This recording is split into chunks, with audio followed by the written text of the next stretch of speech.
नमस्कार, राजस्थान संवाद में आपका स्वागत है। मैं हूं चेतना शर्मा आपके साथ। दोस्तों, हम इस चैनल के माध्यम से आपके लिए लेकर आते हैं इतिहास से जुड़ी ऐसी रोचक जानकारियां जो आपने कहीं नहीं सुनी होगी।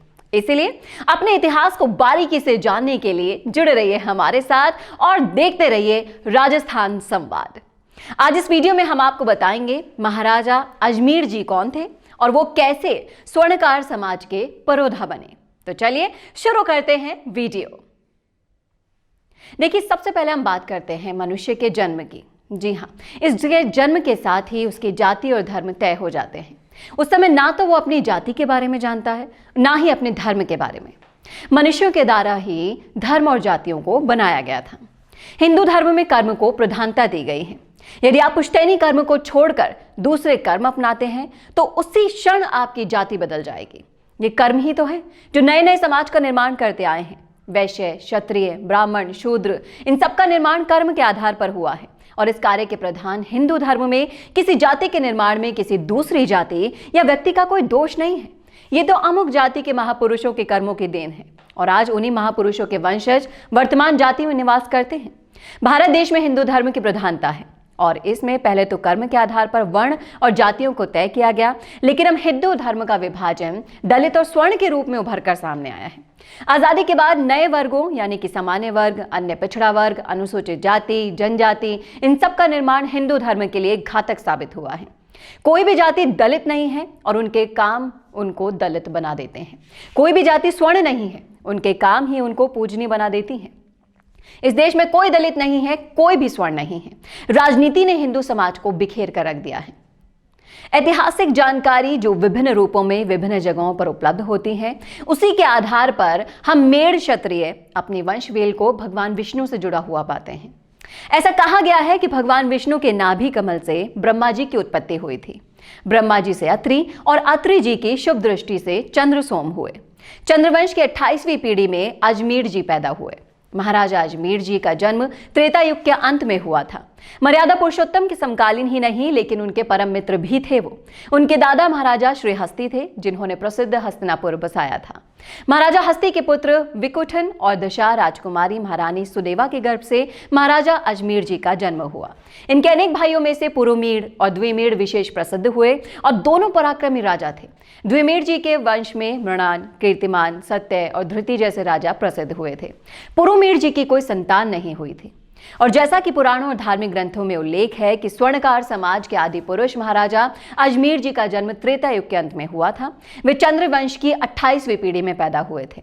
हस्तिनापुर को बसाने वाले महाराजा श्रीहस्ती महाराजा अजमेर जी के दादाजी थे और महाराजा विकुंठन उनके पिता थे। राजकुमारी महारानी सुदेवा के गर्भ से महाराजा का जन्म हुआ था। और आपको बता दें कि उनकी 2 रानियां थी, सुमित और नलिनी। इनके 4 पुत्र हुए, बृहदिशु, ऋषि, प्रियमेव और नील।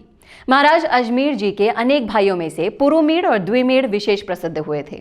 द्विमीड़ जी के वंश में मृणाल, कीर्तिमान, सत्य और धृति प्रसिद्ध राजा बने और महाराजा अजमेर जी ने अजमेरू नगर की स्थापना भी की थी। स्वर्णकार समाज हर साल शरद पूर्णिमा को उनकी जयंती को महोत्सव के रूप में मनाता है और पूरे देश में शोभा यात्रा और कलश यात्रा भी निकाली जाती है।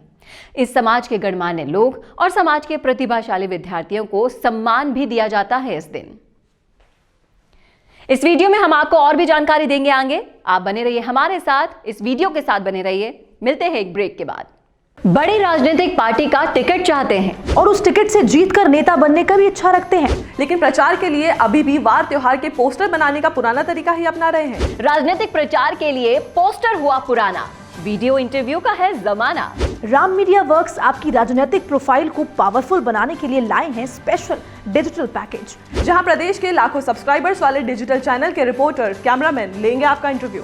और वो उन चैनल्स पर प्रसारित होगा जिन्हें पहले से लाखों लोग सब्सक्राइब किए हुए हैं और जिनके करोड़ों में व्यूज है। तो छोड़िए पुराने तरीके, अपने इंटरव्यू, कैंपेन्स और इवेंट को कीजिए जमे जमाए चैनल्स के जरिए वायरल। ज्यादा जानकारी के लिए नीचे दिए हुए लिंक पर क्लिक कीजिए। क्षत्रियों को संरक्षित किया, उन्होंने स्वर्णकारी की शिक्षा देकर उनको सम्मान भी प्रदान किया। भगवान राम ने जब सीता स्वयंवर में शिवधनुष को भंग किया तो राम जी से परशुराम जी का वार्तालाप हुआ। उसके बाद परशुराम जी को क्षत्रियों के प्रति क्रोध शांत हुआ। जो क्षत्रिय स्वर्ण कला में पारंगत हो गए थे, उन्होंने तो स्वर्ण कला को अपना लिया और आज उनके द्वारा ही शिक्षा से स्वर्णकार समाज आगे उन्नति कर रहा है। राजा हस्ती के ज्येष्ठ पुत्र अजमेर महान चक्रवर्ती राजा चंद्रवंशी थे और उनकी 2 रानियां थी, जैसा कि हमने आपको बताया। इनके गर्भ में बुद्धदिशु, ऋव, प्रियमेद और नील नामक पुत्र हुए। उनसे मेड़ क्षत्रिय स्वर्णकार समाज का वंश आगे चला। अजमेर ने अजमेर नगर बसाकर मेवाड़ की नींव रखी और महान क्षत्रिय राजा होने के कारण उन्होंने धर्म कर्म में बहुत विश्वास रखा। वे सोने चांदी के आभूषण, खिलौने और बर्तन बनाया करते थे और उपहार स्वरूप सुपुत्रों को भेंट किया करते थे। वे उच्च कोटि के कलाकार थे। आभूषण बनाना उनका शौक था और यही शौक उनके बाद पीढ़ियों तक व्यवसाय के रूप में चला आ रहा है। राजस्थान में प्रसिद्ध अजमेर शहर बसाकर और मेवाड़ की नींव रखने वाले महाराज अजमेर जी मेड़ क्षत्रिय स्वर्णकार समाज के आदि पुरुष माने जाते हैं। ऐसा कहा जाता है कि महाराज अजमेर ब्रह्मा द्वारा उत्पन्न अत्रि की 28वीं पीढ़ी में त्रेता युग में जन्मे थे। वे मर्यादा पुरुषोत्तम श्री राम के समकालीन ही नहीं बल्कि उनके परम मित्र भी माने जाते थे। उनके पिता श्री हस्ती थे, जिन्होंने महाभारत काल में हस्तिनापुर का निर्माण किया था। इसके अलावा आपको बता दें कि उन्होंने अपनी सोने की कला को इस तरह से क्षत्रियों को बांटा कि आज भी उनकी कला आगे बढ़ती ही जा रही है। इतिहासकारों की माने तो उनके अनुमान के मुताबिक 2000 से ईसा पूर्व यानी कि 2200 साल पहले उनका राज्यकाल हुआ करता था। महाराजा हस्ती के जीवन काल की प्रमुख घटना यही मानी जाती है कि उन्होंने हस्तिनापुर का निर्माण करवाया था। और पुराने समय में हस्तिनापुर न केवल तीर्थ स्थल बल्कि देश का प्रमुख राजनीतिक और सामाजिक केंद्र भी रहा था। कालांतर में हस्तिनापुर कौरवों की राजधानी रहा, जिसके लिए प्रसिद्ध कुरुक्षेत्र युद्ध हुआ था। और ऐसा कहा जाता है कि महाराजा अजमेर देव जी धर्म कर्म में विश्वास बहुत रखते थे। उन्हें खिलौने और आभूषण बनाने का बहुत शौक था और अपने इसी शौक के चलते उन्होंने कई तरह के खिलौने भी बनाए, बर्तन तक बनाए और आभूषण भी बनाकर अपने प्रियजनों को वो भेंट किया करते थे। और उनके इसी शौक को उनके वंशज ने आगे बढ़ाया और आज भी व्यवसाय के रूप में आगे बढ़ाए जा रहे हैं। अजमेर देव जी